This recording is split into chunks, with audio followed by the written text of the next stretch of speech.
After 12 years of marriage, I thought I knew my wife, Amna, better than anyone. But one evening, she sat across from me at the dinner table, looking unusually confident. Then she said something that shattered me. I want to be a free spirit. I feel trapped in this marriage. My fork slipped from my hand as I stared at her in disbelief. She explained that she wanted freedom to live life without boundaries, explore her desires, and find herself. I thought it was just a phase. I had no idea that her so-called freedom would destroy everything she had. It started subtly. Amna stayed out late, stopped answering my calls, and claimed she was making new friends. At first, I tried to be understanding, thinking she was just going through a midlife crisis. But then I noticed unexplained expenses on our bank statements. Hotel bills, expensive dinners, and gifts I never received. When I confronted her, she laughed and said, "Why are you acting insecure? I'm just living my life." My gut screamed otherwise. I decided to stay quiet and observe, collecting every detail, every receipt, and every breadcrumb of betrayal she left behind. I needed solid proof. My suspicions grew unbearable, so I hired a private investigator. Within days, he sent me photos. Amna, hand in hand with a younger man named Fahad, spending nights at hotels and vacationing while claiming to work overtime. My heart pounded as I scrolled through the evidence. It wasn't just cheating, it was a full-blown double life. I didn't confront her immediately. Instead, I acted normal, pretending nothing was wrong, while inside, my rage was boiling. I wanted her to feel safe, untouchable, and in control.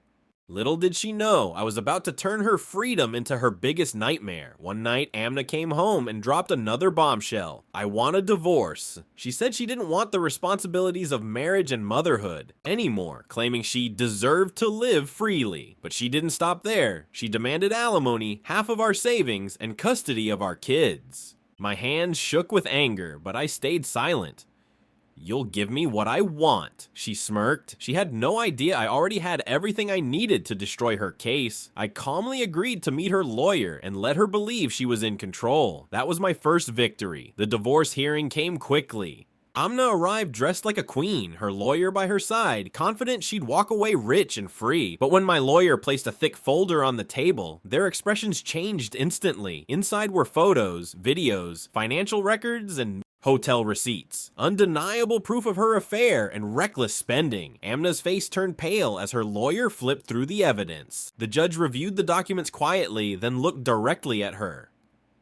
"Do you deny these claims?" Amna stammered, unable to speak. Her so-called freedom was about to cost her everything she valued. Amna's lawyer tried to argue that her personal choices had nothing to do with the divorce settlement. My lawyer calmly countered, showing how she drained our joint savings to fund Fahad's lifestyle, abandoning her responsibilities as a mother. The judge frowned deeply, realizing the extent of her betrayal. Then came the final blow. The investigators' testimony, confirming everything beyond doubt. Amna covered her face, trembling. Her lawyer whispered harshly, "You should have told me all this." There was no defense left. The once confident woman who demanded everything now sat there, powerless, knowing her empire of lies had collapsed completely. The judge ruled in my favor on every count: full custody of our kids, 70% of our assets, and zero alimony. Amna was ordered to leave the house immediately and repay the funds she stole from our savings. I didn't celebrate or gloat. I just stared at her as reality hit her like a storm. Fahad, her so-called soulmate, never showed up to support her. Later, I learned he blocked her number and moved on to someone else. Amna's freedom had cost her everything: her marriage, her home, her kids, her reputation, and even the man she betrayed me for.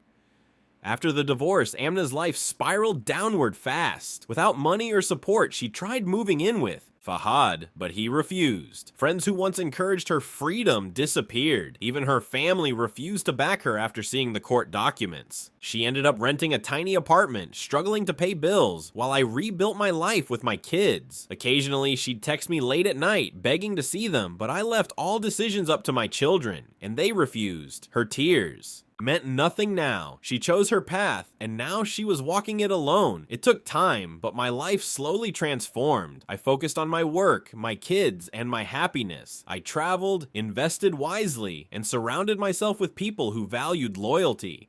The house that once felt like a battlefield became a home again, filled with laughter and peace.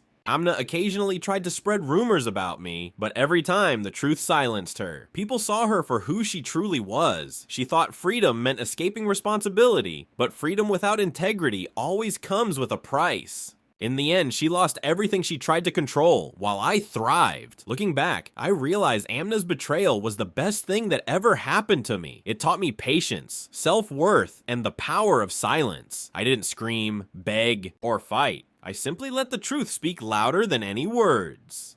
Amna thought she could walk away and live without consequences, but actions always catch up. Her dream of being a free spirit became her biggest punishment. As for me, I learned the sweetest revenge isn't anger or destruction. It's rebuilding your life so beautifully that those who doubted you have no choice but to regret everything.